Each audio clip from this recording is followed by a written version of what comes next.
Palakkad village അസിസ്റ്റന്റിനെ കൈക്കൂലി വാങ്ങുന്നതിനിടെ പിടികൂടിയ സംഭവം പ്രതിയെ 14 ദിവസത്തേക്ക് റിമാൻഡ് ചെയ്തു. Village field assistant V Suresh കുമാറാണ് റിമാൻഡിലായത്. തൊണ്ടിമുതൽ ഉൾപ്പെടെയുള്ള വസ്തുക്കൾ കോടതിയിൽ ഹാജരാക്കി. തൃശൂർ വിജിലൻസ് കോടതിയാണ് റിമാൻഡ് ചെയ്തത്. ലോക്കൽ മാപ്പ്, സ്കെച്ച് എന്നിവ തയ്യാറാക്കുന്നതിനായി സുരേഷ് പണം ആവശ്യപ്പെട്ടെന്നായിരുന്നുവെന്നാണ് പരാതി. 2500 രൂപയാണ് സുരേഷ് കൈക്കൂലിയായി ആവശ്യപ്പെട്ടത്. ഇക്കാര്യം പരാതിക്കാരൻ വിജിലൻസിനെ അറിയിച്ചു. തുടർന്നായിരുന്നു അറസ്റ്റ്. തുടർന്നുള്ള അന്വേഷണത്തിൽ 1 കോടിയിലേറെ രൂപയുടെ അനധികൃത സ്വത്ത് സമ്പാദ്യമാണ് പിടികൂടിയത്. 35 ലക്ഷം രൂപ പണമായും 45 ലക്ഷം രൂപയുടെ സ്ഥിര നിക്ഷേപവും 25 ലക്ഷം രൂപയുടെ സേവിങ്സും ഉണ്ടെന്നാണ് കണ്ടെത്തൽ. 9000 രൂപ വരുന്ന 17 കിലോ നാണയങ്ങളും ഇയാളുടെ പക്കൽ നിന്നും പിടിച്ചെടുത്തു. വീട് വയ്ക്കാനായാണ് പണം സ്വരുക്കൂട്ടിയതെന്നാണ് പ്രതിയുടെ മൊഴി. കൈക്കൂലിയായി വാങ്ങിയ തേനും കുടംപുളിയും വരെ വിജിലൻസ് കണ്ടെത്തി. കൂടാതെ 10 കെട്ട് പൊട്ടിക്കാത്ത മുണ്ടും ഷർട്ടും ഒപ്പം പേനകളും വിജിലൻസ് കണ്ടെത്തി.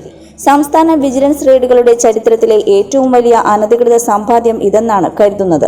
ചൊവ്വാഴ്ച രാവിലെ മണ്ണാർക്കാട് നടന്ന സംസ്ഥാന സർക്കാരിന്റെ പരാതി പരിഹാര അദാലത്തിനിടെയാണ് പാലക്കയം വില്ലേജ് ഓഫീസിലെ village field assistant V Suresh Kumar പിടിയിലാവുന്നത്.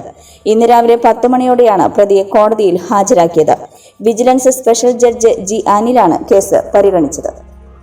ഭാരതത്തിലെ അതിപുരാതന വിഷ്ണുമായ കുട്ടിച്ചാത്തൻ ക്ഷേത്രം അത്ഭുത ഫലസിദ്ധിക്കായി ജാതിമത ഭേദമന്യേ സർവർക്കും അനുഗ്രഹം. എട്ടുമന കാരണയിൽ മഠം. അപ്രതീക്ഷിത നാശനഷ്ടങ്ങൾ, കുടുംബ പ്രശ്നങ്ങൾ, മംഗല്യ തടസ്സം, സന്താന ക്ലേശം, ദാമ്പത്യ പ്രശ്നങ്ങൾ, ധനനഷ്ടം തുടങ്ങിയവയ്ക്ക് പരിഹാരം. പ്രതിബന്ധങ്ങൾ ഉണ്ടാകുമ്പോൾ ചാത്തൻ സ്വാമിയുടെ പ്രത്യക്ഷ സിദ്ധികൾ വിളങ്ങുന്ന കാരണയിൽ മഠം ക്ഷേത്ര നടയിൽ വന്ന് ഭക്ത്യാദരപൂർവം നൃത്തത്തിൽ വരുന്ന ചാത്തൻ സ്വാമിയെ വണങ്ങി കൽപ്പന കേട്ട് ദോഷപരിഹാരവും അനുഗ്രഹവും വാങ്ങാം. എല്ലാ ദിവസവും ദർശനം ലഭ്യമാണ്. എട്ടുമന കാരണയിൽ മഠം. മഠാധിപതി ഉണ്ണി പത്മനാഭൻ സ്വാമി. എട്ടുമന PO കരുവന്നൂർ.